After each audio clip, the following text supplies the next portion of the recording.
वाटिका। तो फ्रेंड, आज हम बात करने वाले हैं कि गर्मियों में अपने गुलाब से कैसे हम बहुत ज़्यादा फ्लावरिंग ले सकें। आप देख सकते हैं मेरे गुलाब में कितने सारे फूल आए हुए हैं। तो इतनी भरी गर्मी में भी किस तरह हम गुलाब की केयर करें और किस तरह उससे हैवी फ्लावरिंग लें, कौन सा फर्टिलाइजर उसमें ऐड करें और उस फर्टिलाइजर के क्या क्या फायदे हैं, वो सारी जानकारी आज मैं इस वीडियो में आपको देने वाली हूँ। तो फ्रेंड, सबसे पहले एक काम कीजिए कि देखिए मैंने भी ग्रीन नेट लगवा लिया है। तो अगर पॉसिबल है तो आप भी अपने सभी पौधों पर ग्रीन नेट लगवा लीजिए। तो चलिए करते हैं अपने गुलाब की देखभाल और उसको फर्टिलाइजर करते। तो चलिए, एक ज़रूरी बात मैं बता दूं फ्रेंड्स, अगर आप गुलाब लगा रहे हैं, चाहे हाइब्रिड हो चाहे ग्राफ्टेड हो, तो उसको एसिडिक सॉइल पसंद होती है। तो मिट्टी को कोशिश करें कि एसिडिक ही रहे हमेशा, और उसकी मिट्टी हमेशा मॉइस्ट रहनी चाहिए ताकि उसकी जड़ों को गर्मी ना लगे। क्योंकि मिट्टी अगर मॉइस्ट रहेगी तो पौधे को ठंडक मिलती रहेगी। इसके लिए क्या करें, जितनी भी है जो गार्डन की पत्तियां होती हैं ना, गार्डन वेस्ट, ये पौधे में डाल के रखें। ये देखिए, अगर आपको मैं दिखाऊं तो मैं मिट्टी से सर्दी में भी और गर्मी में भी पौधे को कवर करके रखती हूँ। और हाँ, सौगी ना होने दें गुलाब की मिट्टी, क्योंकि अगर सौगी हो गई तो उसकी जड़ें गलकर और गुलाब मर जाएगा। इसलिए गुलाब की मिट्टी को मॉइस्ट रखें।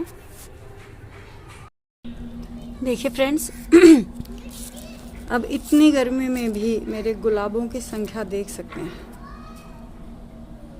और देखिए, ये आपरा कडाबरा देख लीजिए। और मैं जो अब इसको देने वाली हूँ फर्टिलाइज़र, और वहाँ पीछे भी पूरा अगर मैं दिखाऊंगी तो भरे हुए। वो खैर उसका मैंने शॉर्ट वीडियो बना लिया है, शायद अपलोड कर दिया है या शायद करने वाली हूँ। तो अब आप चाहें तो कंपोस्ट भी दे सकते हैं, जैसा कि और गार्डनर्स बोलते हैं। देखिए देखिए, देसी गुलाब और कलियाँ आप देख ही रहे होंगे। मैं जूम कर देती हूँ, देखिए कलियाँ। बाकी अगर आप मेरे कहे अनुसार चलेंगे तो मैं हर्बल चीज़ें ज़्यादा यूज़ करती हूँ, जिससे कि गर्मी में भी मेरे गुलाब फ्लावरिंग करते हैं। हाँ, फूलों का साइज़ थोड़ा छोटा हो जाता है, यस, मगर गुलाबों में कोई कमी नहीं रहती और गुलाब बहुत ही अच्छे से सरवाइव करता है। ये देखिए। तो चलिए फ्रेंड, मैं करती हूँ तैयारी अपनी खुद की खाद जो मैं बनाकर पौधों में देती हूँ वो डालने की। तो करते हैं स्टार्ट। तो सबसे पहले ये देखिए, मैं ये पत्तियाँ डाल देती हूँ, अपने हर पौधे में डालती हूँ। इन पत्तियों का क्या फ़ायदा है, एक तो ये ना मौसम का जो प्रभाव है वो जड़ों तक पहुँचने नहीं देती हैं। डबल लेयर हो गई ना, एक तो पत्तियों से कवर हो गया ये मिट्टी, ऊपर से ये देखिए नेट लगा हुआ है, तो जड़ों तक गर्मी का प्रभाव नहीं पहुंचता है। और गुलाब तो वैसे भी ठंडे सर्दी के मौसम का फ्लावर है, वैसे करता गर्मी में भी है फ्लावरिंग, बट मेन इसको पसंदीदा मौसम सर्दी है। तो इससे ना इसमें वो गर्मी का दुष्प्रभाव नहीं पड़ता है। तो मैं सभी पौधों में रखती हूँ ये। और क्या होता है कि जो मिट्टी के बैक्टीरिया हैं वो इन पत्तियों को नीचे से खा कर और डाइल्यूट कर देते हैं और इन्हें लीफ कंपोस्ट में बदलते रहते हैं, तो वो भी काम आता है। ये देखिए, मैंने पोटास के दाने डाले थे, अभी तक गले नहीं हैं। खैर ये गल जाएंगे, अब मैं गुड़ाई करके अंदर डालूंगी। तो अगर आपके पास भी कोई प्लांट है तो उसको ना लीफ से आप कवर करके रखें, सर्दी में भी और गर्मी में भी। ये बहुत ज़रूरी होता है पौधों के लिए। एक्स्ट्रा खरपतवार जो भी है आप उखाड़ दें। मैंने भी अभी उखाड़ी है जो नए नए बीज जो निकले थे, क्योंकि गुलाब देखिए ये फूलों का राजा है और वो इसको भर पेट चाहिए। इसको न्यूट्रिशन में कमी अगर आप छोड़ोगे तो ना तो नई टहनियाँ निकलेंगी। ये देखिए, नई टहनियाँ निकल रही हैं मेरे गुलाब में गर्मी के मौसम में भी। ये देखिए, ना तो नई टहनियाँ निकल पाएंगी और फूल भी नहीं आएंगे, सिर्फ कांटे कांटे दिखेंगे और वो भी फिर सूख जाएगा। तो इसको भरपेट खाना चाहिए। तो सबसे पहले करते हैं मिट्टी की गुड़ाई। गुड़ाई करने का फ़ायदा क्या है, एक तो जड़ों को ना ऑक्सीजन मिलती है, सांस लेने की जगह मिल जाती है। दूसरा, जो खरपतवार है जो कि गुलाब का न्यूट्रिशन शेयर कर लेती है, जो भी फर्टिलाइज़र हम डालते हैं, तो वो खरपतवार आप उखाड़ के फेंक सकते हैं। तीसरा, जो ये रूट बॉन्ड हो जाता है, ज़्यादा जाल बन जाता है पतली जड़ों का, वो कट जाता है और गुलाब को फैलने की जगह मिल जाती है और गुलाब बहुत ही अच्छे से गर्मी में भी फ्लावरिंग करता है। तो करते हैं गुड़ाई। मैं करके फिर आपको दिखाती हूँ, क्योंकि मुझे दोनों हाथों की ज़रूरत पड़ेगी फ्रेंड, और मैं फ़ोन पर ही रिकॉर्ड कर रही हूँ, तो करके फिर दिखाती हूँ। तो देखिए फ्रेंड, 2.5 से 3 इंच तक मैं पॉट को खाली कर चुकी हूँ और ये देख रहे हैं बारीक बारीक ये जड़ें, इनसे रूट बॉन्ड होते हैं, तो ये भी कट कर दिए मैंने। और मिट्टी को फेंकना नहीं है, स्टोर रखना है। अब जो सबसे पहली खाद हम इसमें डालेंगे वो होगा एप्सम सॉल्ट। दिखाती हूँ मैं आपको। तो ये है 1 चम्मच एप्सम सॉल्ट, इसको चारों तरफ बिछा देना है। फ्रेंड, अगर आपके पौधों में लोहे की कमी, आयरन की कमी हो जाती है तो उसे पूरा घरेलू तरीके से किस तरह पूरा करना है कि कोई भी लोहे का जंग लगा हुआ टुकड़ा, चाहे कोई कील हो, चाहे कोई केन हो, चाहे कोई भी टुकड़ा, चेन हो, सॉरी चेन बोल गई हूँ मैं, कोई भी छोटा मोटा इतना बड़ा सा टुकड़ा लो और यहाँ पर रख दो। कंपोस्ट वगैरह डालने से पहले मतलब मिट्टी में दबा दो। जब आप पानी डालेंगे तो जो वो उसमें जंग लगा हुआ है तो वो पानी के साथ मिक्स होकर पौधे को मिलता रहेगा और पौधे में कभी भी आयरन की कमी नहीं होगी जब तक पौधे की लाइफ है तब तक। और अगर आप दूसरा पौधा भी लगाएंगे उसमें भी आयरन की कमी वो नहीं होने देगा। और अभी मैंने एप्सम सॉल्ट डाला है। इसका काम क्या है, ये जड़ों को मजबूत करता है। अब पौधे गर्मी में आ गए हैं तो ये हो सकता है शौक में आ जाए, तो शौक से निकलने में इनकी हेल्प करता है। पत्तियों का कलर डार्क करता है, ये देखिए, ये जो पत्तियों का कलर है ये डार्क करता है। फूलों का साइज ब्राइट बड़ा करता है और कलर ब्राइट करता है। तो इसलिए मैंने एप्सम सॉल्ट डाला है। और ये मिट्टी को एसिडिक भी बना कर रखता है।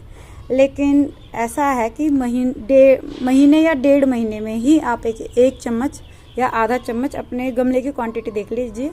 अगर आपका पॉट 8 इंच या उससे छोटा है तो आप आधा चम्मच एप्सम सॉल्ट डालें। और अगर आपका पॉट 10 इंच या उससे बड़ा है तो आप 1 चम्मच एप्सम सॉल्ट आराम से मिट्टी में डाल सकते हैं। एप्सम सॉल्ट को 1 लीटर पानी में 1 चम्मच ऐड करके अच्छे से मिक्स करके आप इसकी पत्तियों पर स्प्रे करते हुए और मिट्टी में भी डाल सकते हैं, मतलब घुलने के बाद। लेकिन अगर आप ऐसे डालेंगे ना तो ये 1.5 महीने तक एप्सम सॉल्ट मिट्टी में धीरे धीरे गलता रहेगा और पौधे को मिलता रहेगा। और पानी से जैसे पत्तियों पर स्प्रे करते हैं, मिट्टी में डालते हैं, तो वो उसके बाद भी ना वो 15 या 20 दिन तक ही पौधे को मिलता है। उसके बाद फिर से इसको ज़रूरत महसूस होने लग जाती है एप्सम सॉल्ट की। तो अब आगे जो खाद मैं देने वाली हूँ मैं वो बताती हूँ। तो ये है मेरी नेक्स्ट खाद, DAP ग्रैनुअल्स। तो फ्रेंड, DAP ना ग्रैनुअल फॉर्म में ही मिलती है, लिक्विड या पाउडर फॉर्म में नहीं मिलती है। अगर आपके दाने मोटे हैं तो जितने इंच का आपका पॉट है आप उसमें डाल दीजिए। खैर DAP ना आप ऐसे भी डाल सकते हैं, जैसे गड्ढा करें, 1 दाना डाल दें और उससे दबा दें। मेरे दाने ना बहुत बारीक हैं, जितना होना चाहिए ना उससे इससे डबल साइज़ के दाने होने चाहिए, लेकिन ये बारीक हैं। और मेरा ये पॉट 12 इंच का है तो मैंने ये 24 दाने लिए हैं और मैं ये डालूँगी। DAP की क्वांटिटी कम ही रखें क्योंकि गर्मियाँ आ गई हैं। और अगर आपके पास ऑर्गेनिक DAP है तब तो आप थोड़ा ज़्यादा दे सकते हैं, लेकिन अगर आपके पास केमिकल वाला DAP है तो उससे क्या होता है कि गर्मी हीट ज़्यादा प्रोवाइड करता है और पौधे को थोड़ा नुकसान हो सकता है उससे। तो क्वांटिटी कम रखें, कोई बात नहीं, थोड़ा सा कम क्वांटिटी रखने से पौधा मरेगा नहीं। अगर ज़्यादा क्वांटिटी रखेंगे तो पौधे को हार्म कर सकता है। तो नेक्स्ट खाद जो मैं डालने वाली हूँ वो भी दिखाती हूँ मैं आपको। और हाँ फ्रेंड्स, DAP का काम क्या होता है कि ये नई नई टहनियाँ निकालता है पौधे से, और नई नई टहनियाँ ज़्यादा निकलेंगी तो नए नए फूल भी खिलेंगे। तो और पौधे में फास्फोरस की मात्रा को बढ़ाता है, फास्फोरस की जो ज़रूरत होती है उसको पूरा करता है और फूलों का साइज़ भी बड़ा करता है ये। नेक्स्ट है ग्रैनुअल्स, सीवीड ग्रैनुअल्स है ये।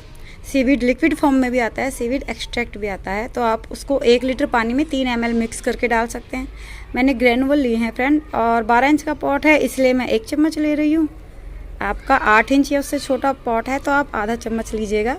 इसमें सभी तरह के न्यूट्रिएंट्स होते हैं। उसके अलावा इसमें एक खास न्यूट्रिएंट्स होता है, वो होता है माइक्रो न्यूट्रिएंट।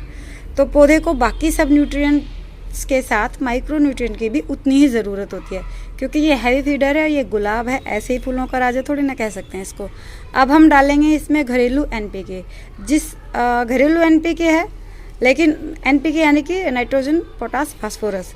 लेकिन मेरे NPK में कैल्शियम की कमी को भी पूरा करने की क्षमता है क्योंकि वो घरेलू है। और अगर मेरे पुराने आप सब्सक्राइबर हैं, व्यूअर हैं, तो आपको पता होगा मैं किस घरेलू NPK की बात कर रही हूँ। तो मैं दिखाती हूँ और फिर डालते हैं उसको, दिखाती हूँ मैं भी आपको।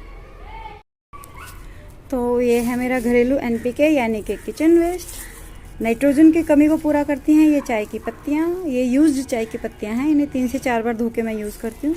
पोटाश की कमी को पूरा करते हैं प्याज के छिलके और केले के छिलके। और फास्फोरस की कमी को पूरा करते हैं आलू के छिलके। और ये देखिए विटामिन सी की कमी को पूरा करते हैं लेमन के छिलके या ऑरेंज के भी पील्स हैं अभी इसमें।